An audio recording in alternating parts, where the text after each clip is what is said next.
কোথায় তুমি? গোটা শীত তো চলে গেল, স্নান করলা না, এবার কি গরমেও করবা না? কি করবো বলো, আমাদের শীতটা একটু বেশি, ঠান্ডার সময় ঠান্ডা লাগে বলে স্নান করতে পারি না।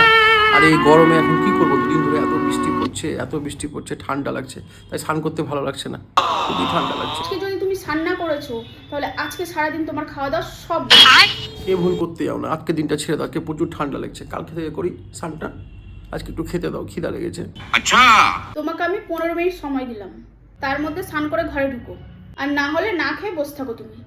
ঠাকুর বিয়ে না করেই ভালো ছিলাম, মায়ের কাছে খেতাম থাকতাম, এখন বিয়ে করে এত জ্বালাই ঠান্ডা, এখন আমাকে এই কঠিন কাজটা করতে হবে।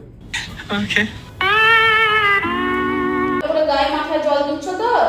মাথায় জল দি, গায়ে জল ঢালি, বইয়ের মেজাজ আর বড় হাসি খুশি।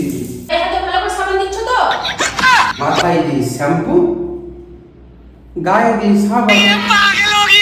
আমার বউ করে খালি খান খান। স্নান করার সময় বাথরুমটা লক করেছো? হ্যাঁ, লক তো অবশ্যই করেছি।